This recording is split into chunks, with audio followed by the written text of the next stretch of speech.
దొరా దొరా ఈ విడాకులు ఎందుకు దొరా? నీ కొడుకు నుంచి నా కూతురు విడిపోవటానికి. ఇక మీ వాడితో తను కాపురం చేయదట, వెంటనే విడాకులు కావాలంటోంది. అదేంటి దొరా, చిన్నపిల్ల ఏదో ఆవేశంలో తొందరపడి ఇడాకులు అనొచ్చు. అది తప్పని మీరు చెప్పాలా? అవును దొరా దొరా దొరా, ఈ పని మనకొద్దు దొరా. వాళ్ళిద్దరు ఇడిపోకుండా చూసి కలపాల్సిన పెద్దోళ్ళు మనమే. అందుకే మనమే ఏదైనా నచ్చ చెప్పినా తను వినేట్లేదు. మనిషి మీద అసహ్యం కలిగి మనసు విరిగిపోయాక కాపురం చేయలేనని ఖచ్చితంగా చెప్పేసింది. ఆ మాట తనే అందా? అవును, అంతేకాదు జీవితంలో ఇక నీ మొహం చూడనుంది. మనసు కుదుటపడ్డాక మరెవరినైనా పెళ్లి చేసుకుని ఈ దేశమే వదిలి వెళ్ళిపోతానంది. జరిగిన దానికి నాలాగే తను కూడా బాధపడుతోంది. అన్నీ మర్చిపోయి వచ్చి కలుస్తున్నాను అనుకున్నాను. కానీ నా మొహం చూడడమే ఇష్టం లేదనుకుంటే విడిపోవటమే మంచిది. అలానే ఇందులో రాసింది. సంతకం పెట్టు.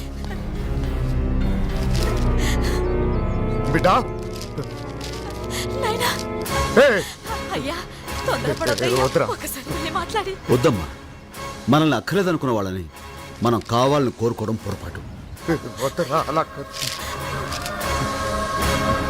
దొరా దొరా దొరా బిడ్డా దొరా. ఏంటయ్యా ఇదంతా? బాధపడకమ్మా. మనిషి అయినా వస్తువు అయినా నిజంగా మనదే అయితే ఎప్పటికైనా మన దగ్గరికి వస్తుందమ్మా. మనది కానప్పుడు ఎంత తంటాలు పడ్డా మనకు దక్కదు.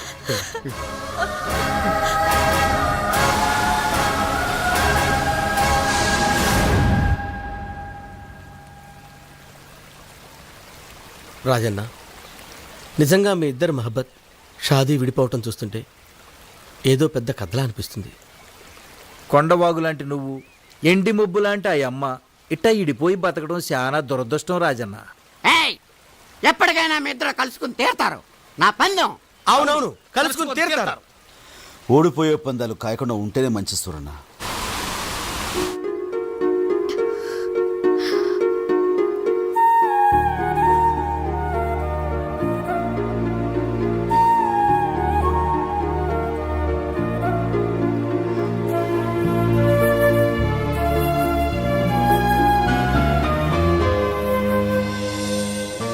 కంగ్రాచులేషన్స్ ఐశ్వర్య, నీకు గుడ్ న్యూస్. నువ్వు తల్లివి కాబోతున్నావు.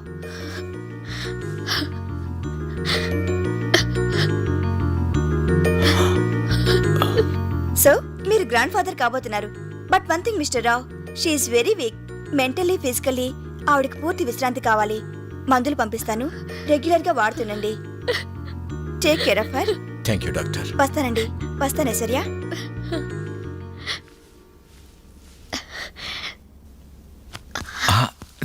డాడీ, ఏంటమ్మా?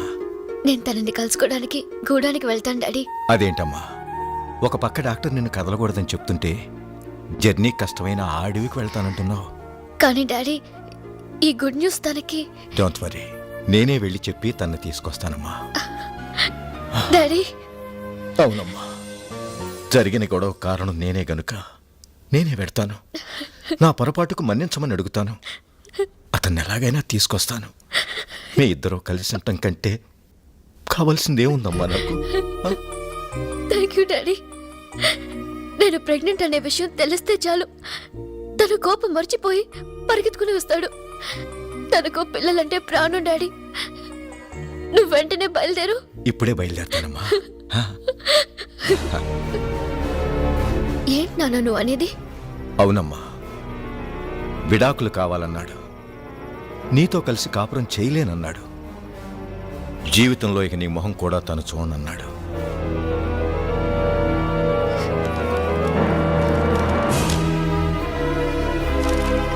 నేను ప్రెగ్నెంట్ అని చెప్పావా నాన్న? చెప్తే చాలా తేలిగ్గా తీసిపారేశాడమ్మా. తల్లే నాకు అక్కర్లేదనుకుంటే దాని బిడ్డెందుకు? అయినా అడవిలో జంతువులు కూడా కంటున్నాయి బిడ్డల్ని. అదేం గొప్ప విషయమా? తనకు కావాలంటే ఉంచుకోమనండి, లేదా చంపుకోమనండి. నిజంగా అడవి మనిషేనమ్మా అతను. బిడ్డల్ని కని వదిలేసి వేరే దాంతో పోయే జంతువులకి వాళ్ళకి పెద్ద తేడా లేదు. వాడి నిర్లక్ష్యానికి నువ్వు బలవ్వకూడదు. వాడి రాక్షసత్వానికి నువ్వు బ్రతుకుపాడు చేసుకోకూడదు. ఇప్పుడు కూడా నువ్వు అంటే నిన్ను పెళ్లి చేసుకోవటానికి ఎంతో మంది గొప్పవాళ్ళు ఉన్నారు. ఎవరో ఎందుకు విక్కీ ఈ క్షణమే చేసుకుంటాడు. కనుక నా మాట విని డైవర్స్ ఇచ్చేసి అబార్షన్ చేయించుకుంటే No! ఈ కాగితాలు కోర్టులో అనవసరం. అంత మాట అన్నాక అతనికి నాకు లేడు. అంతేకాదు, ఇక నా జీవితానికి పెళ్ళనేది లేదు. అతని అన్యాయానికి, నా అమాయకత్వానికి నాలో పెరిగే బిడ్డ బలవకూడదు. నేను బిడ్డను కంటాను, ప్రాణంగా పెంచుకుంటాను. నా వృత్తి, నా బిడ్డ నా రెండు కళ్ళుగా చేసుకుని జీవితం అంతా గడుపుతాను. ఇక నాకు ఎవరితోడు అక్కర్లేదు. అది కాదమ్మా. It's my decision.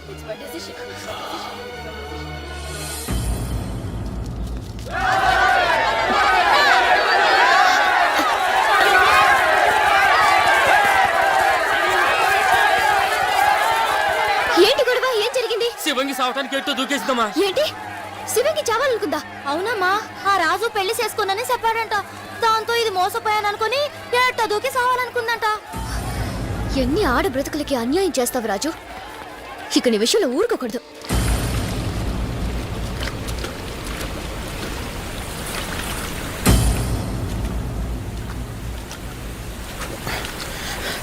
శివంగి, శివంగి, ఏమిటి నువ్వు చేస్తున్న పని? ఆ?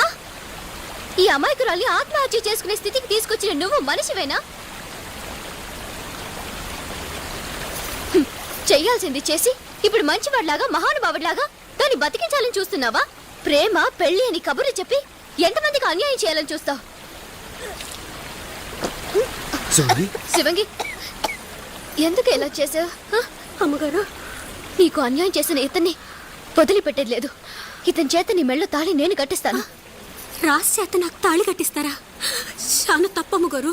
అదేంటి శివంగి, నిన్ను చేసుకుంటానని మోసం చేసింది ఈ రాజు కాదమ్మా. మరి రాజు రాజు అని చెప్పా? వాడు పోతురాజు. పోతురాజు?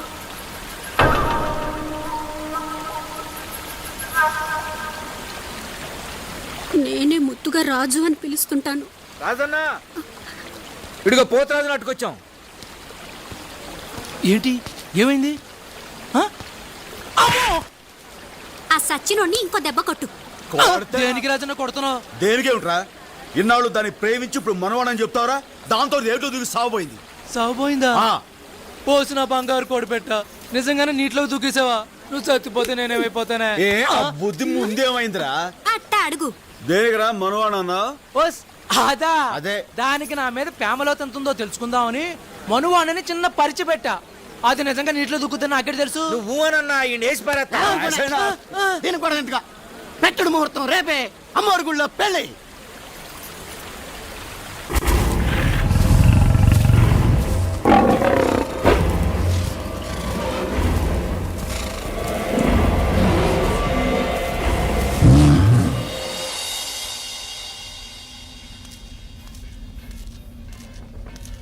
అమ్మా, పోస్ట్ అమ్మా.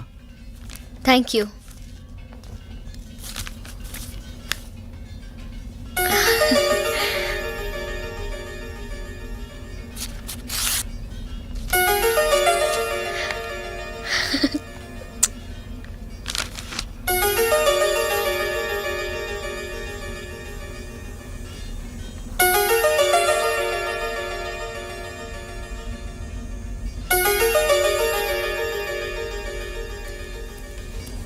మేడం, 4 పిల్లల దగ్గర సూపర్వైజర్ యాక్సిడెంట్ అయింది. అలాగా, పదండి.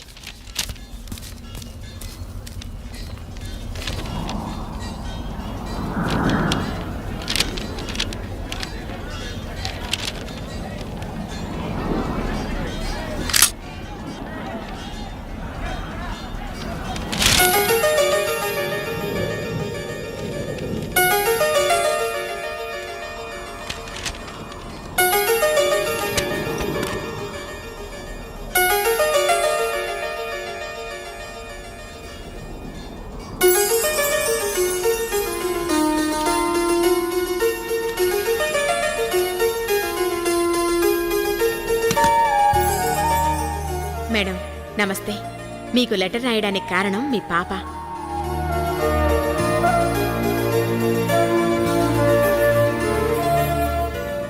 తను పుట్టినప్పటి నుంచి తల్లి తండ్రి మీరే అయి పెంచుకున్నారు. వర్క్ మీద వెళుతూ నా మీద నమ్మకంతో నాకు పాపనప్పగించారు. నాన్న లేక అమ్మ దూరంగా ఉండడంతో పాప దిగులుతో మారం చేస్తోంది. మాలాంటి ఆయాలు ఎంతమందున్నా అమ్మ గుర్తుకు రావడం సహజం కదా మేడం. అందుకే మీరు చాలాసార్లు వద్దని చెప్పినా తప్పని పరిస్థితుల్లో నేను 17న గురువారం పాపతో అక్కడికి వస్తున్నాను. అంటే ఇవాళే పాప ఐశ్వర్య పరాయి వాళ్ళ లెటర్ చదవటం సభ్యత సంస్కారం కాదని తెలీదా? ఐశ్వర్య ఛీ! అయినా ఇక్కడుండే అడవి మనుషులకి ఆ జ్ఞానం ఉంటుందనుకోవటం నా పొరపాటు. సారీ కానీ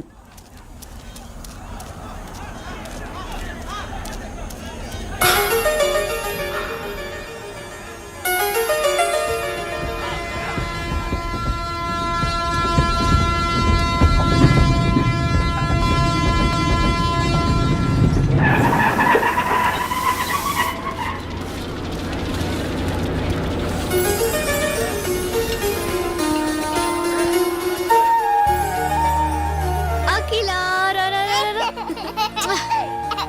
గుడ్ గర్ల్.